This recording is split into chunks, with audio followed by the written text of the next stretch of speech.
안녕하세요. 두 달간에 걸쳐서 BC 과목이 5과목이 되어 있는데 그 중에 파이낸셜 매니지먼트, 그 다음에 매니지먼트 어카운팅을 이번에 배우는 거예요. 그리고 제가 또 가르치는 게 이코노믹스가 있고 또 올 11월부터 제가 IT하고 코퍼레이트 가버넌스까지 다 가르쳐요. 그러니까 BC 과목을 제가 다 하는 거죠. 그래서 일관성 있게. 그래서 그렇게 하는데 IT는 제가 처음을 하는 거기 때문에 좀 준비를 많이 해야 될 것 같고 그런 걱정이 있는데 전반적으로 보면 제가 이 시험 출제되는 거에 대해서는 경향에 대해서는 약간 좀 바뀐 게 있어갖고 다음 시간에 제가 문제가 어떻게 출제되고 몇 문제가 출제되고 그런 거를 제가 다음 시간에 알려드릴게요. 그렇게 해서 하시기로 하고 지금 우리가 수업 진행을 어떻게 할 거냐면 FM 책을 다 끝낸 다음에 그 다음에 매니지먼트 어카운팅으로 들어갈 거예요. 그러니까 책은 파이낸셜 매니지먼트만 매일 갖고 오신 다음에 띈 다음에 매니지먼트 어카운팅으로 들어가요. 근데 일반적으로 보면 직장 다니는 분들은 파이낸셜 매니지먼트 쉽다고 그래요. 허다못해 스탁옵션 이런 용어를 들어봤거든.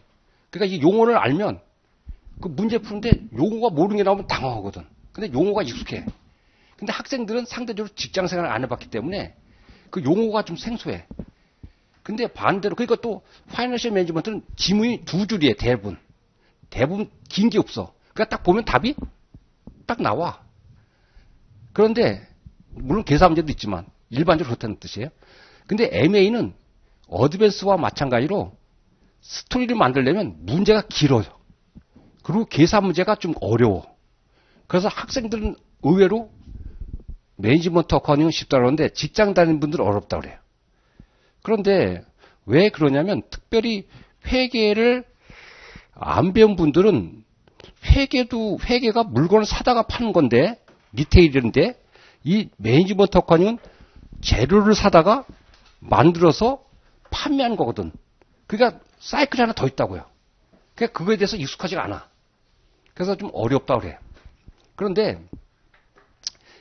제가 나름대로는 이렇게 좀 짚어드릴 테니까 잘 따라오시고 제가 누차 높아시면 말씀드리는데 복습은 안 하면 안 돼요.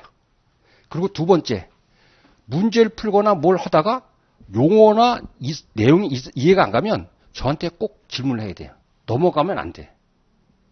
이건 꼭 질문해야 돼요. 다른 것도 마찬가지고. 그래서 그렇게 하도록 하고 수업을 바로 진행하도록 하겠습니다. 자,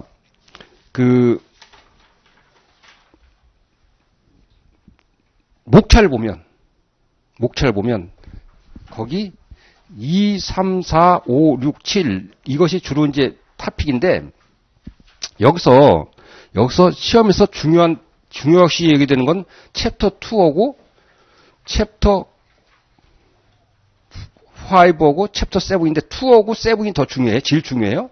그 다음에 나머지 3, 4, 5, 6은 중간 정도고 1번은 다른 거를 배우기 위한 어떤 기초 지식이에요. 그래서 거기서 한 문제 정도 나올 거예요. 자, 그러면 거기 이 내용을 갖다가 할 텐데 그걸 갖다가 하기 전에 그 다음 페이지에 서론을 한번 보시라고요. 그러면 파이낸셜 매니지먼트의 의의를 하나를 보시면 파이낸셜 매니지먼트라는 것은 Identification and Implementation of Strategies Designed to 거기 뭐예요? 형광펜 to maximize the firm value. 기업의 가치를 증대시키기 위해서 하는 일련의 활동을 갖다 우리는 재무관리라고 그러는 거예요. 기업의 가치를 증대시키는 거예요. 이게 목표라고요. To maximize firm's value예요. 그리고 거기 보면 반갈이 2번에 파이낸셜 매니지먼트의 디시전이라는 건데 거기 5가지가 나와요. 이 5가지가 앞에 목차하고 대부분 연결될 거예요. 제가 목차를 나중에 설명드릴게요. 이걸 한 다음에. 자, 그러면 거기서 1, 3, 4, 5를 개념을 알아야 되거든요. 근데 이 개념이 뭐랑 비슷하냐면 항상 여러분 이제 최근에 문제 추세는 회계와 파이낸셜 매니지먼트를 융합해갖고 문제가 이렇게 출제된 경향이 있어요. 그러니까 회계적인 지식을 가지고 파이낸셜 매니지먼트의 문제를 푸는 그런 방법이란 말이에요. 그래서 이 기본 저기가 재무제표인데 특히 뭐냐면 BS, 재무상태표라고는 옛날에 BS라고요. BS의 구성은 여러분들이 머릿속에 딱 들어가 있잖아요. 그럼 뭐가 들어가냐면 여기 current asset과 non-current asset이 있고, 그 다음에 current liability 있고, non-current liability가 있고, 그 다음에 여기 equity가 있어요. 이렇게 있잖아요. 그런데 이 회계 용어가 파이낸셜 매니지먼트에서는 그대로 똑같이 쓰이질 않아요. 약간 바뀐다고. 그러니까 여러분들 이걸 알아놓으셔야지. 그래서 먼저 여기 커런트 에셋에 첫 번째가 캐시가 나오고, 두 번째가 AR이 나오고, 세 번째가 인벤토리가 나오고, 네 번째가 기타가 이렇게 나오겠지. 기타가 이렇게 나올 거예요. 예? 기타가 나와서.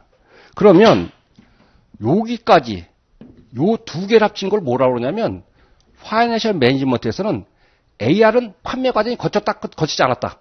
판매는 끝났는데 돈을 아직 못 받았으니 판매는 끝났단 말이야. 근데 단지 돈을 못 받았어. 근데 인벤토리는 아직 판매가 됐나 안 되나? 아직 판매가 안 됐어. 그래서 요 두 개까지 합친 걸 뭐라고 하냐면 신속하게 돈이 들어올 수 있다 해서 퀵 에셋이라 그래. 퀵 에셋. 퀵 에셋 어디까지 자른다? 인벤토리가 들어간다 안 들어간다? 안 들어가요. 안 들어가. 여기까지가 퀵 에셋이야. 그 다음에 요 커런 에셋을 다른 말로 하면 워킹 캐피탈, 그래서 운전 자본이라고 그래. 운전 자본. 캐피탈 에셋을 뭐라 한다? 커런트 에셋을 뭐라 한다? 운전 자본. 워킹 캐피탈과 같은 말이에요. 그런데 커런 에셋에서 커런 라이비리티를 차감한 거를 요 차감을 영어로 넷이라고 쓰거든. 넷. 항상 파이낸셜 매니지먼트에서 넷이 들어가면 뭐다? 어떤 것에서 어떤 걸 차감하는 뜻이에요. 어떤 것에서 어떤 걸 차감하는 거. 그래서 이걸 뭐냐면 넷이라고 불러줘갖고 이걸 뭐다? 넷 워킹 캐피탈이라고 그래. 근데 요걸 때로는 넷 워킹 캐피탈이라고 하지 않고 그냥 워킹 캐피탈이니까 이거랑 혼용해서 써. 그러니까 여러분들 문제를 보고 여러분들이 살펴보면 돼. 근데 대부분 넷 워킹 캐피탈이 정확한 표현인데 어떨 때는 어떤 책에서는 넷이 되는 걸 차감하게 돼. 근데 그 용어 자체를 알아야 되겠죠. 그럼 넷 워킹 캐피탈은 뭐다? 넷 워킹 캐피탈은 여기서니까 요것이 요거에 해당되는 것이 넷 워킹 캐피탈에 해당되는 거지. 커런 에셋에서 커런 라이비리티를 차감하니까 요 부분이 되겠지. 이해갔습니까? 이해갔죠? 그리고 여기 BS를 보면 여기가 뭐예요? 이쪽이 어떻게 자금을 조달해서 어떻게 운영을 오퍼레이션을 했냐를 나타내는 거예요. 그러니까 자금을 운영해서 자금을 조달해서 어떻게 운영한가를 나타내는 거라고 BS가. 그래서 이쪽이 뭐다? 이쪽이 파이낸싱이에요. 파이낸싱. 그래서 동글뱅이 1번에 파이낸싱은 뭐냐면 자본을 어떻게 조달했느냐 그걸 나타내는 거예요.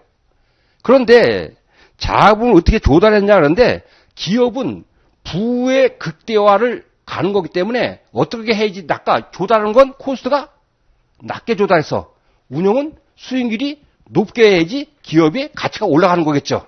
그러니까 우리 파이낸셜 매니지먼트에서는 뭐다? 요 조달을 어떻게 한다? 싸게 하는 게 관건이에요. 싸게 하는 게. 싸게 하는 게. 운영은 수익이 높게 하는 게 운영이라고. 그래서 여기서 뭐냐면 요거는 장기고 요것도 장기예요. 둘 다 장기라고. 장기라고 들어갈 때는 캐피탈이라는 말 써. 캐피탈. 그래서 여기서는 우리는 이걸 뭐라면 자기 자본, 이 자본이 캐피탈이잖아요. 자기 자본이라고 그래. 인터널 캐피탈이라고 그래. 근데 반면 이건 뭐다? 이거는 타인 자본이라고 해. 타인 자본. 이거 부채를 무슨 자본? 타인 자본이라고 한단 말이야. 그러니까 익스터널 캐피탈. 그러니까 어떻든 캐피탈이야. 그러니까 요 두 개를 다 하면 요쪽은 에셋이고 이쪽은 뭐냐면 이쪽은 토탈 캐피탈하고 같은 말이겠지. 그러니까 에셋하고 무슨 말하고 같다? 에셋이란 말은 토탈 캐피탈하고 같은 말이에요. 그러니까 토탈 캐피탈하면 뭐랑 똑같다? 토탈 에셋하고 같은 말이에요. 응? 그래서 거기 보면 동글뱅이 3번에 캐피탈 스트럭처라고 했잖아요. 캐피탈 스트럭처.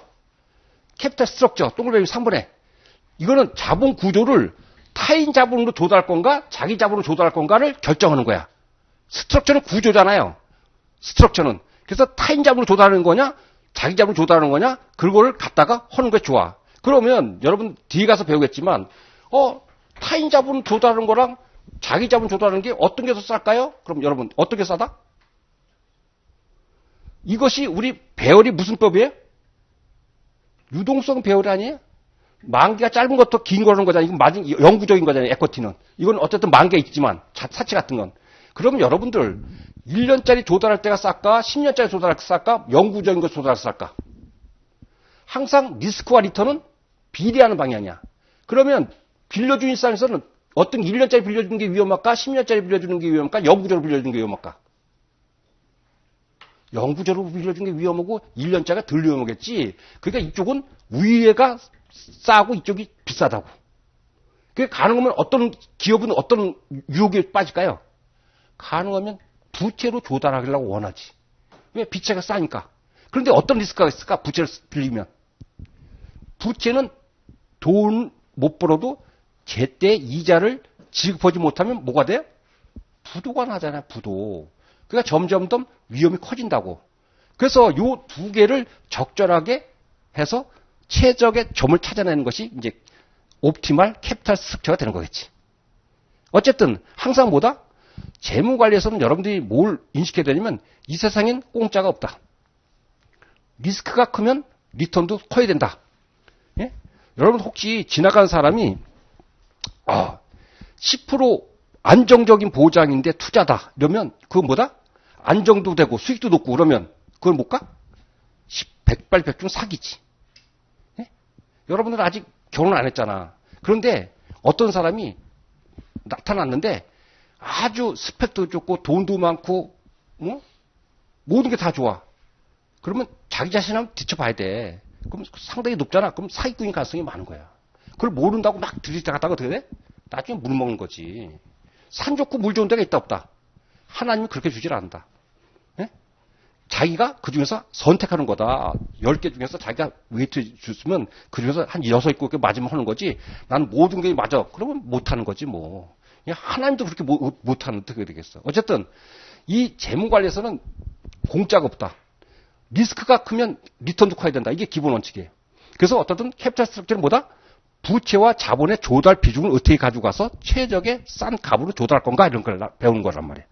자, 그 다음에 워킹 캐피탈, 요 커런 에셋과 커런 라이빌티는 이건 장사를 하기 위한 돈이라고. 장사를 위해서 돈을 빌리고 장사를 하기 위해서 이게 갖고 있는 거야. 인벤토리도 그렇고 AR도. 그래서 이거는 어떻게 잘 돈을 버는 게 아니라 이게 수익성을 따지는 게 아니고 이건 어떻게 해서 잘 활용을 하냐 이렇게 잘 제때 잘 관리하는 거예요. 그걸 배우는 것이 워킹 캐피탈이에요. 그래서 워킹 캐피탈은 키워드가 뭐다? 거긴 쇼텀이에요. 쇼텀이란 뭐다? 기간이 1년 이내의 단계야. 기간이 1년 이내의 단계니까 화폐 시간 가치를 고려할까 안 할까?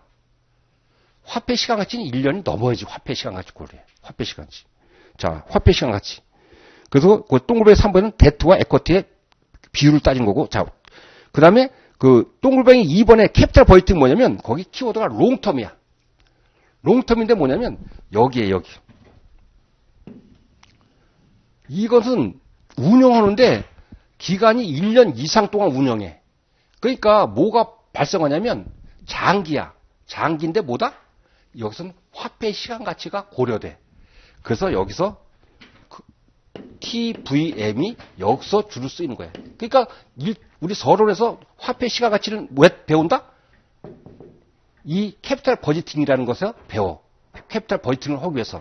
그래서 우리는 1장을 배운 다음에 7장으로 바로 넘어갈 거예요. 제가 옛날에는 1장 배우고 2장 하니까 1장 화폐 시간 가치를 배운 다음에 7장 갔더니 다 또 까먹었어. 그래서 안 되겠더라. 이걸 연결을 하는 것이 훨씬 좋겠더라 해서 챕터 1을 배운 다음에 챕터 7으로 들어갈 거라고. 왜? 화폐 시간 가치가 여기서 연결되니까. 자, 그래서 그렇게 5가지를 하는 거예요. 5가지 배운다는 거예요. 그래서 그렇게 돼 있고요. 그래서 여기는 파이낸싱이고 1번에 캐피탈 버이팅은 요 2번에 되는 요거 넌 커런트 에셋에 되는 거고 캐피탈 스트럭처는 부채와 자본의 조달 구조를 어떻게 할 건가. 그다음 워킹 캐피탈은 유동 자산과 유동 부채를 어떻게 관리할 건가. 그런 거고 그다음에 디비던드 팔러시라는 게 있는데 이건 뭐냐면 인컴 스테이트먼트에서 여기 세일즈부터 쭉 나가면 여기가 넷 인컴이 생겨요. 이 넷 인컴이 생기면 이 넷 인컴을 쪼개주는 것이 필요해. 쪼개준다 어떻게 해준다? 디바이드. 어떻게 쪼개준다? 요거를 디비던드. 배당을 얼마 해주고 리티인드 어닝. 유보로 어떻게 할 건가? 이걸 쪼개주는 걸 갖다 배우는 거 뭐다? 이걸 디비던드 팔러시라고 해요. 그러니까 이익을 얼마큼 배당해주고 얼마를 내부 유보로 갈 건가를 배우는 것이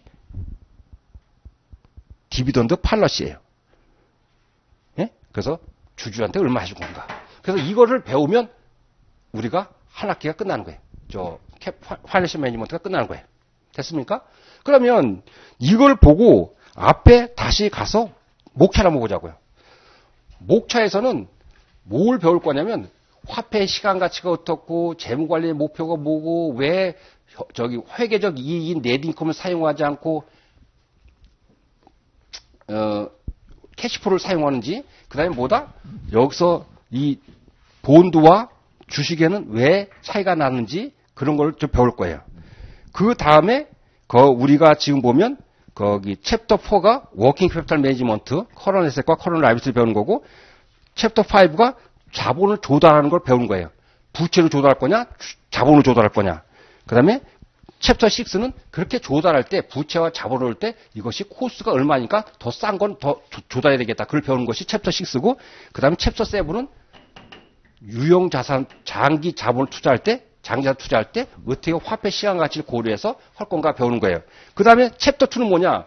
챕터 2의 레이쇼 어널리시스는 이 계정 과목 있잖아요. BS 계정 과목 있고 IS 계정 과목 있잖아요. 그래서 이 계정 과목 두 개를 선택해서 BS에서 두 개를 뽑든지 IS와 BS를 뽑든지 IS 두 개를 뽑든지 이렇게 두 개의 계정 과목에서 분모 분자로 나눠서 그걸 갖다가 비율을 해서 그걸 갖다가 이 회사가 지금 경영 상태가 좋은지 수익성이 좋은지 성장성이 좋은지를 보는 거예요. 왜 비율을 분석할까? 이 숫자가 너무 길면 삼성전자는 단위가 몇백 조야. 그러면 그걸 읽다 보면 눈에 확 안 떠요. 근데 이걸 100%, 150% 이렇게 숫자로 세 단위로 하면 확 띈다고. 그리고 트렌드를 쭉 내보면 이게 점점점 이렇게 되는 관계인데 막 어느 정도 이렇게 툭 튀어나왔다. 뭐가? 그럼 거기 뭐가 있다? 거기 뭐가 문제점이 있는 거다. 그 회사에 어떤 상황이 발생한 거다. 그래서 CPA들이 비율 분석을 많이 쓰는 거예요. 비율 분석을 쭉 해보면 이 회사가 어디에 문제점인지 잘 모르잖아. 근데 비율 분석을 러프게 딱 보면 여기서 문제가 있네. 뭐 갑자기 툭 튀어나왔으니까. 그래서 그러면 의심을 갖고 다시 들어가 보는 거예요. 그래서 여기 파이낸셜 매니지먼트에서 배우는 이 레이쇼 어널리시스를 여러분 오디트 가서도 배운다. 그러니까 여기서도 잘 배워놓으면 거기서 배우면 선생이 저 선생은 저렇게 배웠는데 저 선생은 저렇게 가르치는구나 보는 거예요. 근데 제가 하나 다 넣어놓건데는 비율 분석은 공식을 여러분이 혹시 암겠다면 그건 잘못 배운 거예요. 비율 분석은 공식을 배우는 게 아니고 이 틀이 제대로 머릿속에 딱 들어가 있으면 제가 가르쳐 준 대로 하면 공식을 비율을 외우는 게 아니라고. 무슨 말인지 알겠어요? 그래서 그렇게 가면 된다고. 자, 그렇게 할 거고,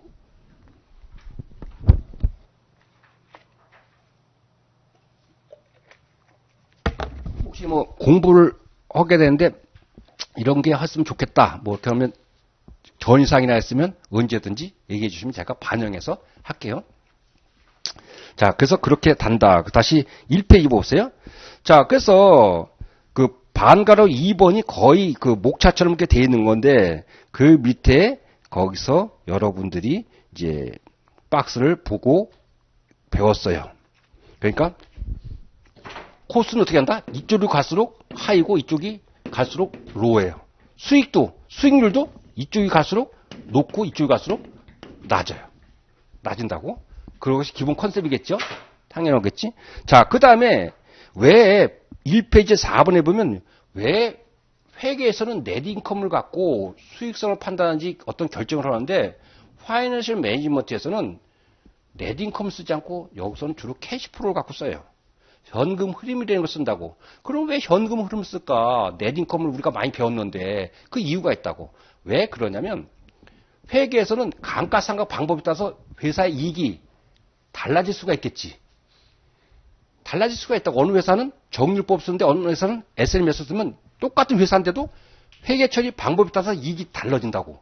그러면 그것은 회사의 부를 측정하는데 정확한 잣대가 아니야. 꼴대가 막 늘어났다 줄었다 하면 그것은 바람직하지 않겠죠. 예? 그래서 그러면 안 된다. 그래서 나오는 것이 캐시플로우라고. 그럼 캐시플로우는 거기 뭐라고 써서 형광펜 캐시플로우는 넷 인컴에다가 왜요? 디프리시에이션을 더했어. 디프리시에이션 더한 거야 형광펜. 왜 그럴까? 넷 인컴을 할 때 감가상각은 돈이 나갔을까 안 나갔을까? 돈이 나가지 않았지. 돈이 안 나갔는데 비용을 처리했다고. 그러니까 전금은 그만큼 안 나갔으니까 거꾸로 더해줘야 된다고. 논리적으로 보면. 그렇죠? 근데 넷인컴은 어떻게 왜? 현금으로 해서 뭘 빼요? 돈이 안 나갔어도 감가상각은 비용이 있기 때문에 뺀다고. 그러니까 우리는 넷인컴을 쓰는 게 아니고 뭘 쓴다? 캐시플로우를 쓴다. 근데 이 공식은 여러분들이 어떻게 된다? 외워놔야 된다. 어디서 또 써먹냐? 이거를 갖다가 챕터 7에 가면 그대로 또 써먹어요. 약간 더 복잡하게. 어디냐면 75페이지 보세요. 75페이지 보면 박스가 하나 있어요.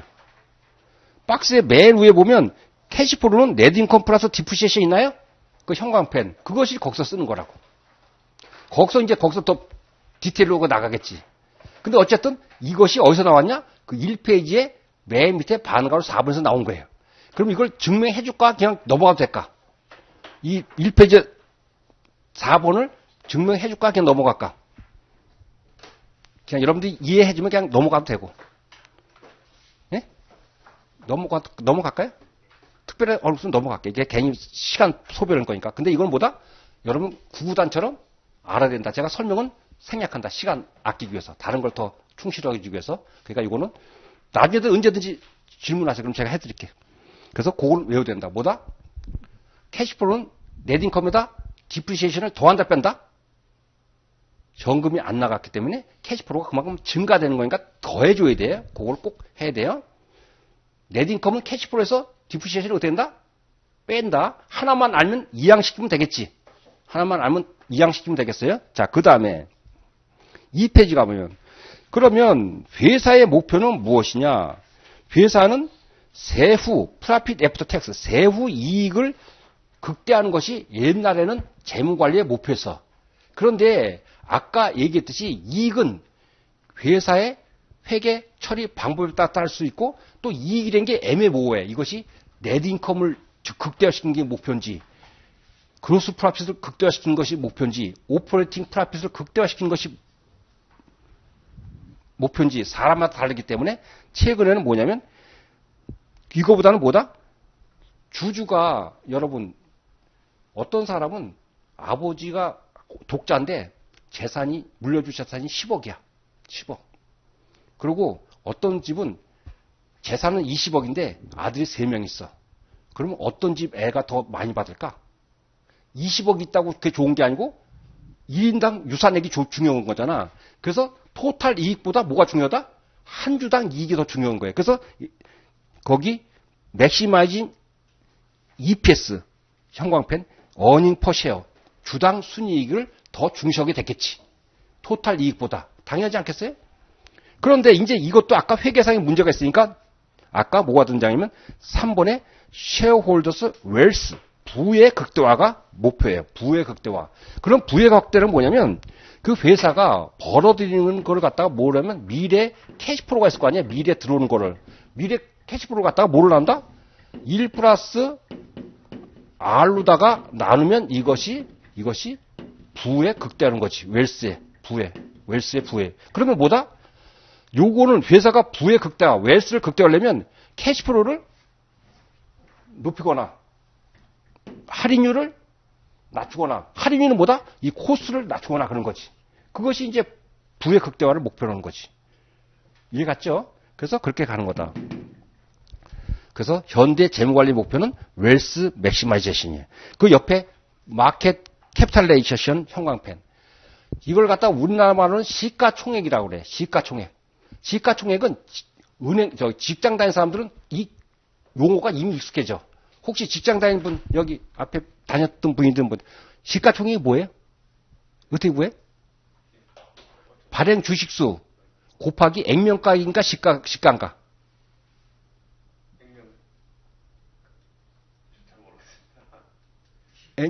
액면가의 시가예요. 시가죠. 그래서 여기 에코티 보면, 여기 에코티 보면 뭐가 있냐면, 커먼 스탁이라고 돼 있죠? 커먼 스탁을 어떻게 구하냐면, 발행 주식수 곱하기 액면 금액 이렇게 되는 거 아니에요? 액면 금액. 근데 삼성전자 보시라고. 만약 이것이 1000주라가 발생이 되면 이것이 액면가가 5,000원이야. 5,000원. 그러면 이 삼성전자의 커먼 스탁은 얼마로 계획되냐면 500만 원으로 기록돼 있어. 근데 이게 지금 액면 금액이 거래되나요? 액면 금액이 거래되는 것이 아니고 50만 원, 5만 원, 6만 원 이렇게 거래된다고. 그러면 그게 뭐다? 곱하기 여기 시가.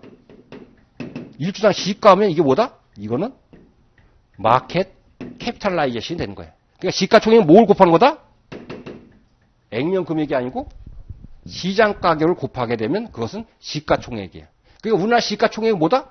우리나라 주식시장 전체 발행 주식 총수를 갖다가 곱하기 시장 가격을 해서 다 썸메이션 하게 되면 더해서 쭉 해서 다 썸메이션 하면 이것이 우리나라 시가총액이 뭐 500조 이렇게 되는 거지.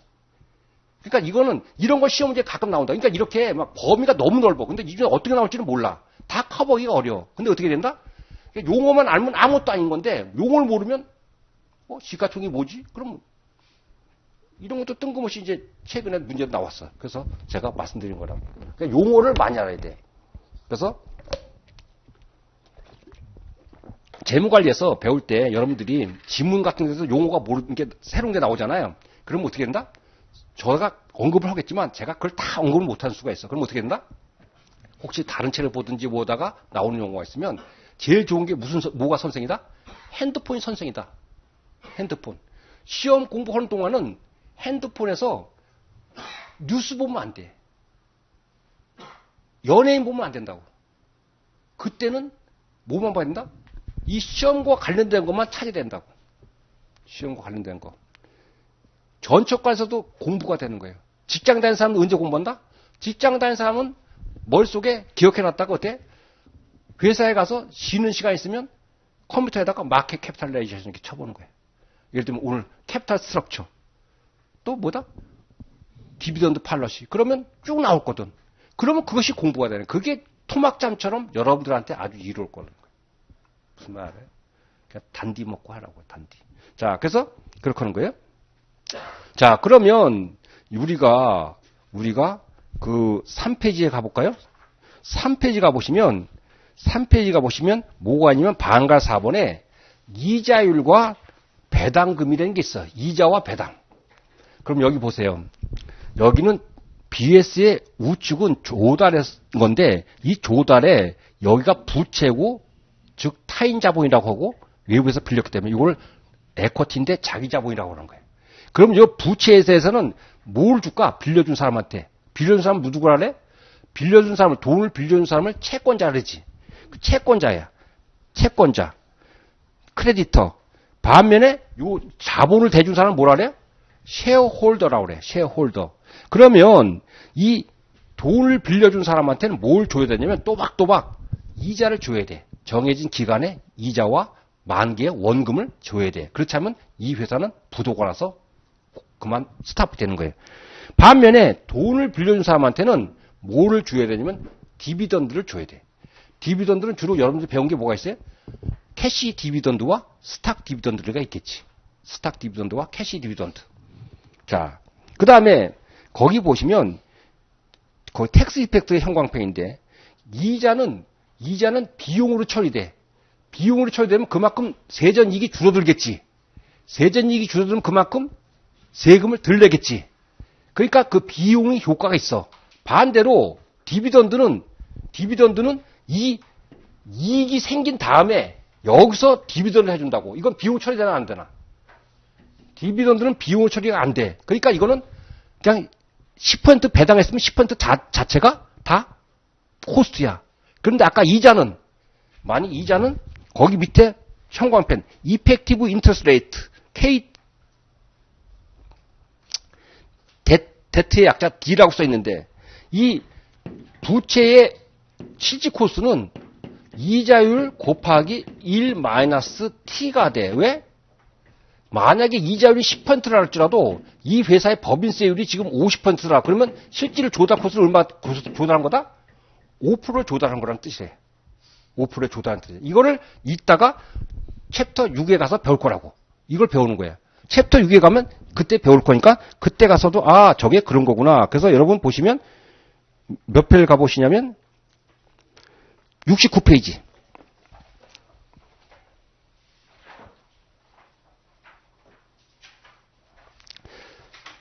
69페이지 보면 거기 박스에 그 K가 독일어의 호수의 K가 그 약자거든. D는 데트야.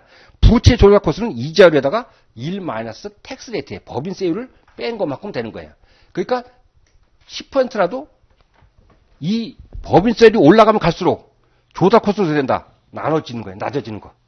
그렇죠? 그러니까 만약에 극단적으로 법인세율이 100%다. 100%다. 그러면 조달 코스가 얼마 될까? 0이야, 0. 0. 그러니까 세율이 높아가면 갈수록 뭐가 더 조달하는 게 유리하다? 부채로 조달하는 게 유리해. 다른 여건이 다 똑같은데 기업들이 모두 주식을 발행하기보다는 본드나 사채 시장에 돈을 꾼다는 건 왜 그럴까?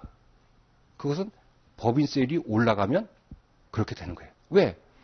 세율만큼 법인세율만큼 세금을 덜 내기 때문에. 그래서 여러분 이런 게 있어요. 현대 자동차에서 정몽구 선생이 만약에 어떤 올림픽에서 금메달 사람한테 10억을 줬다. 10억을 줬다. 근데 이 현대 자동차가 지금 법인세율이 50%다. 그러면 이 정몽구 회장이 10억을 줬으면 회사 돈을 줬으면 이 사람은 실제로 얼마 준 거다? 5억 갖고 10억을 준 거야. 왜? 10억을 줬지만 세금이 5억이 줄어드니까. 세금 내고 5억 줄어드니까. 자기 돈 얼마가 순수히 나간 거예요? 자기 돈 순수하게 5억 나간 거예요. 텍스에서 5억이 빠지고 자기 돈 5억.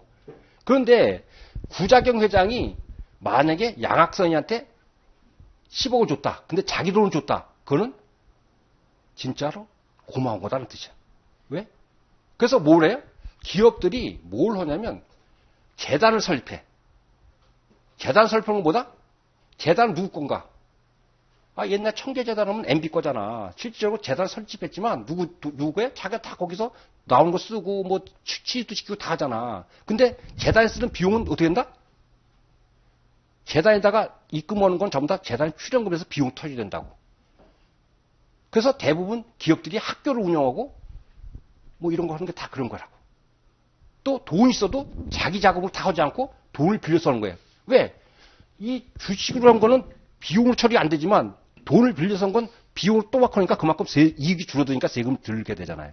그러니까 어쨌든 그런 거예요. 그래서 거기 이펙티브 인터레스트 레이트는 뒤에서 56페이지에서 배운 것처럼 그건 중요한 공식이다. 이 자체가 시험 문제에 나온다. 그러니까 이거는 알고 있어야 된다. 그때 가서 또 알려주겠다. 그 다음에 이자와 배당의 가장 큰 차이는 그 박스에 보면 이자는 1월 1일 날 빌린 거랑 7월 1일 날 빌린 거랑 12월 30일 갔을 때 이자를 줄 때 이걸 1월 1일부터는 1년치를 주지만 7월 1일 거는 6개월만 주겠지. 당연히 월할 계산해 주겠지. 1월 1일 빌린 사람하고 7월 1일 빌린 사람하고 12월 1일 빌린 사람하고 똑같은 1년치 이자를 주지는 않겠잖아요. 그래서 당연히 이자 금액이 계산할 때는 뭘 고려해야 된다? 당연히 말이 없어도 회계연도를 봐갖고 결산기에 몇 개월 동안 있었는지를 봐서 이자를 줘야 된단 말이에요. 월할 계산이라고 그래. 그런데 배당은 그렇지 않아요. 배당은 그냥 1년에 한 번 한다 그러면 12월 26일이 레코드 데이트, 기준일이라고. 이때 하루만 갖고 있으면 1년치 이자를 1년치 배당 다 준다 안 준다? 다 주는 거야. 그러니까 이건 월할 계산 있어. 없어. 올와 나싱이지. 올로와 나싱. 그러니까 보유 기간에 따라서 배당을 비례해서 준다? 그건 넌센스예요. 넌센스라고. 그것이 가장 큰 차이예요. 그것들은 우린 어디서도 배웠어요? 어드밴스 어카운팅에서도 이것은 에코티 메소드에서 그런 데서 배운 거예요. 그러니까 이거 기본 컨셉이라고. 자, 그 다음에 계산 기준이 전부 다 이자도 할 때도 채권의 시가하고 관계없이 액면가에 대해서 이자를 줘. 배당을 줄 때도 액면 금액이야. 우리 장모님이 주식 투자를 조금 하는데 이래요. 저한테 웃자고 하는 얘기예요. 삼성전자를 10줄 갖고 있대. 근데 예를 들면 한 주에 7만 원 샀어. 그러면 70만 원 있잖아요. 70만 원. 70만 원어치 투자한 거잖아요. 투자하는데 저한테 그러는 거예요. 장서방, 삼성전자가 올해 20% 배당하니까 70만 20%니까 14만원을 배당해 주겠네 그런 거지. 맞습니까? 틀립니까? 그게 아니지. 10주 곱하기 액면금액 5,000원 하니까 5만원이잖아요. 5만원에 20%니까 만원에 배당해 준 거예요. 그 만원 배당이니까 투자 수익은 뭐 돼? 70만 분에 투자해서 만이니까 엄청나게 낮겠지. 이거는 시가 배당 수익률이라네. 배당 어쨌든 배당은 뭘로 한다? 배당이나 부채도 전부 다 액면 금액을 계산해서 배당하는 거예요. 여러분 나중에 배당 금액 구해라 그러면 시가를 써먹을 필요가 있다 없다? 시가는 전혀 배당 금액 계산하는데 쓰인다 안 쓰인다? 안 쓰인다. 액면 금액을 기준으로 하는 거다. 그런 용어가 기본적으로 쓰인다. 그래서 저기 돈을 빌려준 채권자한테는 이제 이자를 줘야 되는데 그럼 이자율이 이제 어떤 거냐 그런 거지. 이자율의 구성을 보는 거예요. 지금부터는. 그래서 다시 2페이지로 와보세요. 이자율이라는 건 뭐냐면 의의를 보시면 당연히 돈을 빌려준 사람한테 주는 것이 이자다 이렇게 써있을 거라고. Interest is the money paid for the use of money. 돈을 사용하는 것에 대한 대가가 이자예요. From the point of the borrower. 차입자 입장에서 본다면 그것은 돈을 조달한 코스트가 되는 거예요. 차입 코스트가 되는 거예요. 그 이자가. 만약에 from the point of the lender. 대출자 입장에서 본다면 그것은 돈을 빌려준 거에 대한 대가로 얻는 수익이다 이런 뜻이에요. 당연한 거죠. 자, 그러면 여기서 보면 금리의 종류는 그냥 상식적으로 보면 고정금리라고는 픽스트. 고정금리. 그 다음에 또 하나가 베리어블인데 변동금리라 그래요. 다시 이걸 베리어블 쓰기도 하지만 어떤 말씀이냐면 플로팅. 물에 떠 있다는 뜻이야. 플로팅 레이트. 그러면 이것도 변동금리예요. 플로팅 레이트. 그러면 고정금리는 여러분들 알다시피 5%면 5%가 3년간의 만기간에 그대로 유지되는 것이 고정금리야. 고정금리야. 그러니까 고정금리는 금리 변동 위험이 있을까 없을까? 없어요. 똑같이 됐으니까. 네? 반면에 변동금리는 보통 국제시장이 뭐냐면 라이보 플러스 알파라고 그래. 이 알파를 보통 여러분 스프레드라고 하거든. 스프레드니까 마진 그런 컨셉 마진. 그러니까 어떤 요것은 고정돼 있고 요것이 매번 변동되는 거야. 변동돼 있고 요거는 고정돼 있어. 그러니까 보통 이것이 변동되는 주기가 3개월 만에 주기가 변동되면 3months 라이보. 그리고 여기 플러스 1% 이렇게 되는 거예요. 또는 6개월마다 변동되면 6months 라이보 플러스 1%. 그러니까 이거는 어떻게 된다? 고정돼 있고 이게 3개월 또는 6개월마다 변동됨으로써 이것이 바뀌는 거지. 이게 3months 라이보가 뭐 이렇게 될 수 있잖아요. 만약에 3, 6, 9, 12인데 이때까지 있는데 이때 3months 라이보가 4%인데 이때는 5%로 바뀔 수 있고 이거는 6% 바뀔 수 있고 이때는 7%로 바뀔 수도 있겠지. 그럼 어떻게 되나 여기 플러스 1%니까 이때는 5%가 되는 거고 이때는 6%가 되는 거고 이렇게 쭉 나간다는 거지. 이해가 갔습니까? 이것이 변동금리라고. 그러면 국제금리시장에서는 보통 CNN 뉴스를 보거나 뭐 YTN을 보게 되면 라이보라는 게 나와. 라이보는 뭐의 약자냐면 라이보의 약자는 이런 거예요. 상식적으로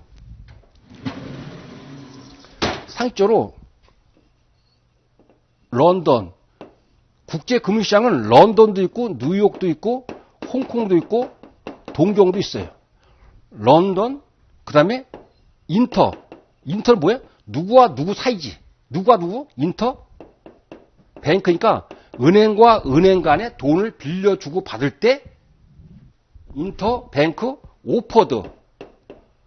오퍼드는 랜드라는 뜻이야. 랜드. 돈을 빌려줄 때 적용되는 금리를 뭐라 한다? 앞에 따서 라이보라고 해요. 그러면 이것도 리보, 하이보, 타이보 이렇게 하겠지. 근데 주로 여러분들이 많이 듣는 건 라이보 이렇게 될 거란 말이에요. 그래서 그런 뜻이에요. 자, 그 다음에 거기 동그라미 2번에 여러분 CNN 뉴스도 보다 보면 프라임 레이트가 몇 퍼센트가 나와요.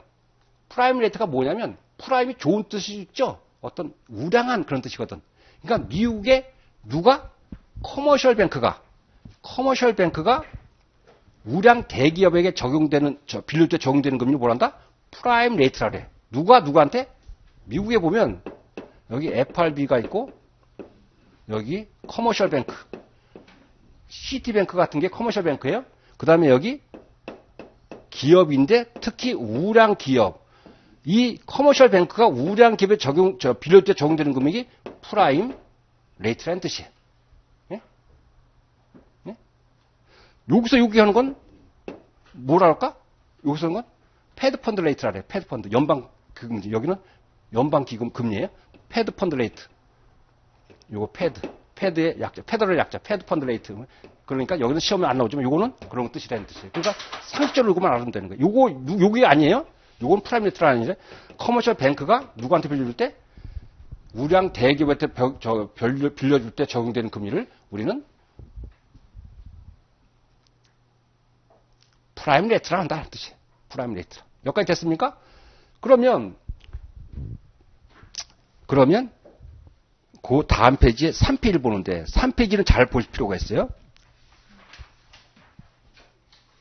3페이지 보시면 그림이 있는데 거기 노미널 인터레스트 레이트 명목금리라고 하거든. 명목금리가 어떻게 구성되어 있냐인데 그 박스의 전체를 다 더하면 관련된 걸 더하는 게 뭐냐면 회사채 금리가 그렇게 구성되는 거예요.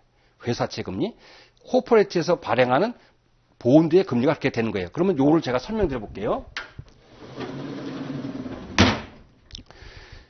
우리가 보면 그 맨 밑에가 뭐냐면 이자가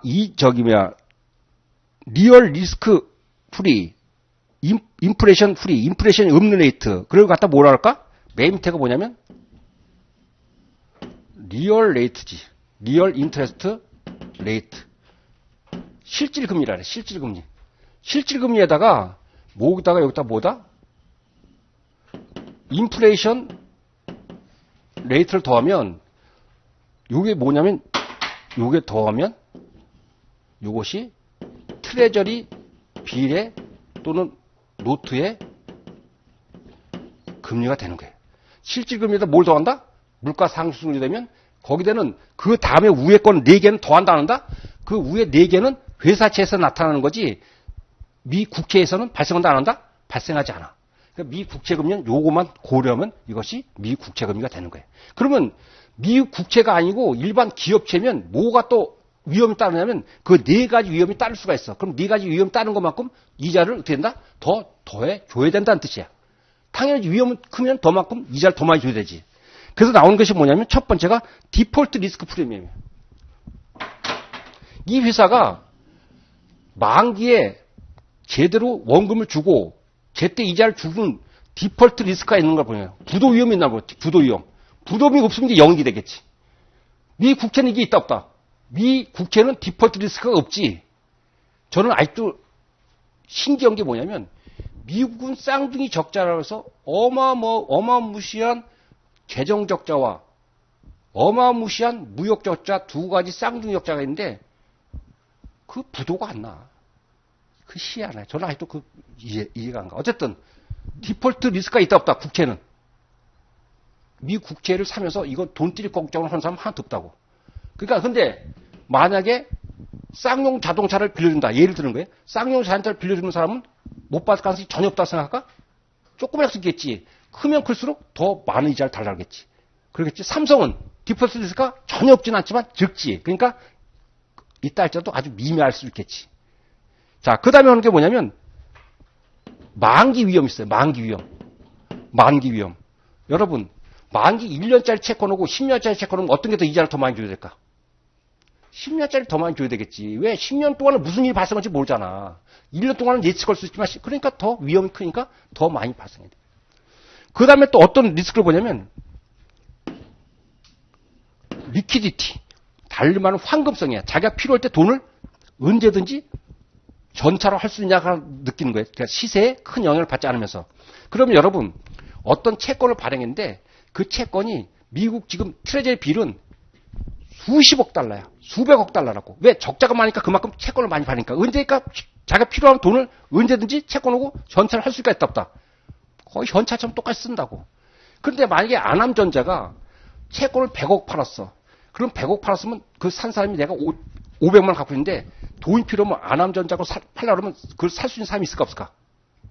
찾기가 힘들어. 아주 불가능한 건 아니지만. 그러니까 거기 아남전자고 살려면 리퀴디티 프리미엄을 더 많이 달라고 그러겠지. 그러니까 이거는 금액이 크면 클수록 리퀴디티 프리미엄은 적기는 거예요. 여러분 그 상식으로 보는 거예요. 이 황금성이 어떤 것이 어렵나 쉽나. 발행 금액이 크면 리퀴디티 프리미엄이 적은 거예요. 적으면 올라가는 거예요. 예를 들면. 자, 그 다음에 뭐냐면 재밌는 게 뭐냐면 스페셜 카버넌트라 해서 특정 약관이에요. 스페셜. 이거는 여러분들이 들어보지 못했을 거예요. 그게 무슨 뜻이냐면 여기 BS 보면 여기 부채가 있는데 여기 부채가 나눠져. 어떻게 나눠지냐면 여기 시니어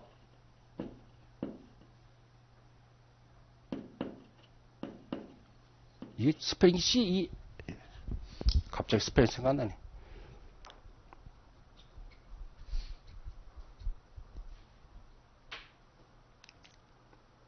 시니어, 주니어, 그 다음에 서보디네이트 이렇게 나눠지거든. 그러면 상법에서 배웠잖아요. 커머셜 로에서 회사가 망가지면 돈을 누가 먼저 제일 먼저 가져가요?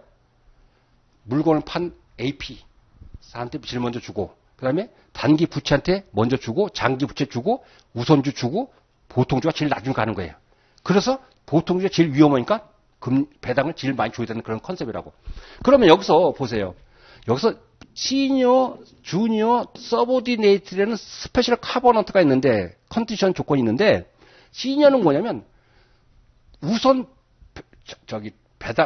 잔금을 받을 수 있는 거. 부도를 봤을 때 우선적으로 청구가 가는 것에서 시니어예요. 그 다음에 이게 받고 나면 누가 간다? 주니어가 가는 거예요. 주니어 갖고 난 다음에 돈 있으면 누가 가져간다? 서보디네이트. 이거 후순위채라 그래. 후순위채. 그러니까 후순위채는 리스크가 크다 작다. 높다. 그러니까 서보디네이트는 0.3%더 더 높아. 옛날에 동양종금이 서보디네이트라는 CP를 발행했는데 그때 주로 좌판에서 행사했던 사람들이 돈 0.3% 더 받으려고 그걸 다 투자했다가 전부 다 물 먹었어. 눈물 나는 거예요. 홍수가 나거나 뭐 부도 사고 나면 꼭 없는 사람들이 다 물 먹고 없는 사람이 디폴트가 되고 그러더라고. 어쨌든 그만큼 그런 걸 갖다. 그러니까 서보디네이트일수록 이게 하이겠지. 이건 뭐다? 로우겠지. 프리미엄이. 그런 컨셉만 알고 있으면 되겠지. 이해 갔습니까? 그러니까 이 네 가지 조건은 어디서 나타난다? 이거는 국회에서 생기는 거 아니고 이거는 회사채에만 발생하는 프리미엄 조건이란 말이에요. 미국의 국회에서는 이것이 등장하지 않아. 미국 국채도 등장하겠지. 어떨 때? 미국 국채도 1년짜리고 30년짜리 트레저리 본드라고 그러는데 트레저리 본드가 높겠지 당연히. 근데 일반적으로는 어디에 관련된 거다? 회사채와 관련된 것이 우회사항이에요. 그렇게 이해하면 되겠지. 이해 가셨습니까? 이런 구조. 이 구조를 간혹 물어볼 수가 있어. 이 구조를. 그럼 여러분들이 저건 저렇게 되는구나. 이 그림만 연상하면 풀 수가 있단 말이에요. 어려운 문제가 아니니까. 자, 그러면 거기 아까 여기서 리얼 인터레스트 레이트라고 그러는데 여기에 피셔 이퀘이션이라는 거예요. 노벨 경제학상을 받은 피셔라는 사람이 공식을 하나 발생했는데 이렇게 발견했어요. 이런 걸 발견했어요. 자, 이거 보세요. 1 플러스 R이 명목금리예요. 명목금리는 건 뭐냐면 여러분들이 은행 가면 예금금리가 2%입니다. 그러면 그거는 명목금리야. 대출금리가 5%입니다. 그러면 명목금리라고. 왜? 물가가 5% 상승한다 해도 예금금리는 2%만 줘. 물가와 관계없이 주는 거. 물가와 관계없이 받는 걸 뭐라 한다? 그걸 명목금리라 그래. 물가가 고려된다 안 된다? 물가가 전혀 고려되지 않은 걸 명목금리라. 명목금리는 큰 걸 쓴 거야. R. 근데 이거는 뭐랑 같냐면 1 플러스 R. 이거는 실질금리야. 실질금리. 이건 명목금리고. 그거 곱하기 뭐랑 똑같냐면 1 플러스 파이가 인플레이션이라고. 인플레이션. 이 공식을 발견해갖고 노벨 경제학상을 받았어요. 그래서 이걸 보면 이렇게 되겠지. 1 플러스 R은 1 플러스 R 플러스 파이 플러스 R 곱하기 파이 이렇게 되겠지. 이렇게 되지 않겠어요? 그러면 이거는 지워질까? 양변이 있으니까. 양변이 있으니까 지워질까요? 그러면 만약에 이것이 실질금리가 2%고 물가가 5%라면 명목금리는 몇 프로 됐다? 7% 이렇게 되는 건데, 요게 뭐냐면, 가만 보시면, 여기 보세요. 요걸 보시면, 2%, 그러니까 0.02 곱하기 0.05 이렇게 하면, 요거는 굉장히 작은 수지 않겠어요? 근데 요거는 무시해도 큰 차이가 있다, 없다? 없다. 그러면 요거를, 이렇게 해서, 유사한 값이라서, 근사치라서, 이렇게 해서 공식을 구할 수 있다, 없다? 구할 수 있다. 그래서 그 유명한 피셔 방정식은, R은 R 플러스 파이로 해도 그냥 큰 무리가 없더라 이렇게 나온 거예요. 그러면 여기서 대입해 보세요. 요 R이 지금 우리가 은행이 대출이니까 2% 준대. 은행 예금 그렇잖아요. 2%. 근데 지금 물가 상승률 보니까 한국은행 총재가 엊그제 나와서 봤었는데 요 물가 상승률이 7%래. 그러면 R은 얼마일까? R은 실질금리는 마이너스 5%가 되는 거지. 그러니까 지금 예금해 놓으면 매번 5%씩 까먹고 있는 거래. 까먹고 있는 거. 까먹고. 이해 갔습니까? 이 마이너스 5가 되는 걸 여러분 이해해야 되는데. 당연히 그런 거 아니에요? 2 마이너스 7이니까 마이너스 5가 나온 거지. 그래서 요걸 갖다가 여러분들이 상식적으로 알아둬라. 재무관리 공부하는 분들은 R equal small r 플러스 파이. 그래서 요 공식이 이퀄은 아닌데 점점 유사한치를 갖는다는 거예요.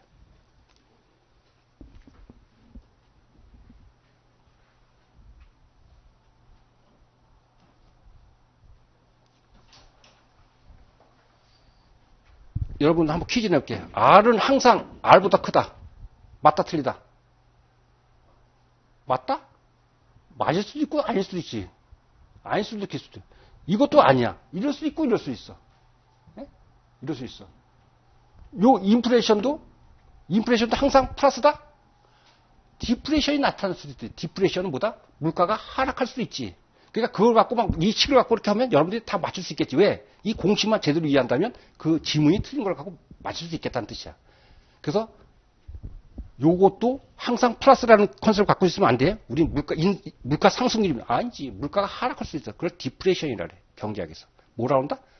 디프레션. 물가가 상승하는 걸 인플레이션. 그러니까 이 공식을 갖고 어쩌고 저쩌고 하면 이거 뭐 아무것도 아니네. 근데 뭘 생각하라? 이거 피셔 이퀘이션을 생각하면 아무것도 아니더라. 이렇게 나오겠지.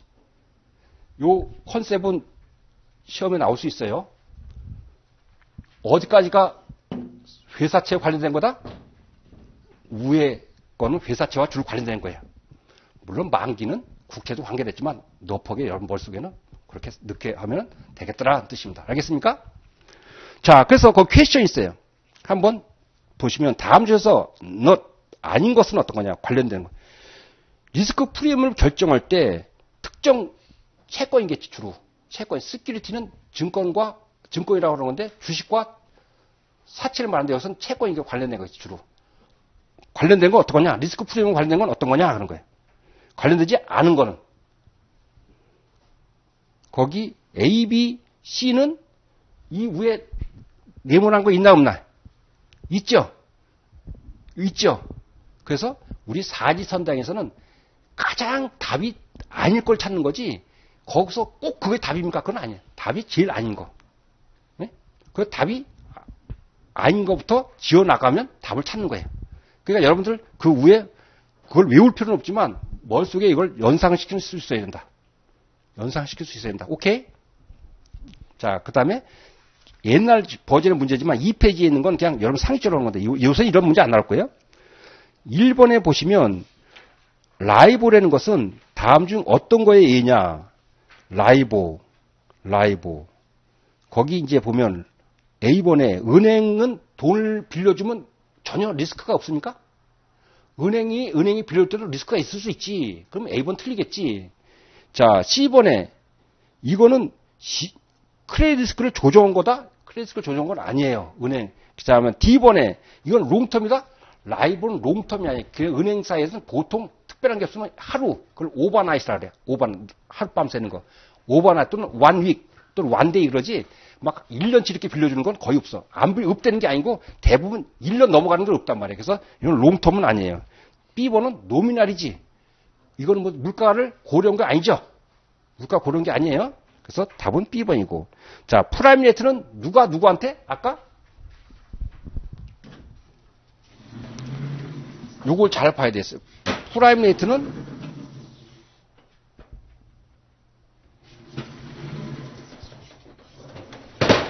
커머셜 뱅크가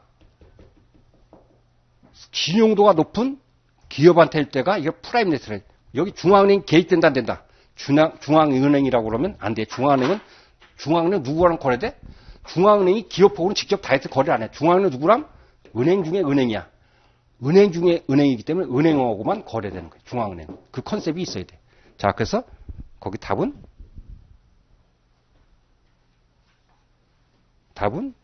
C번이 답이야.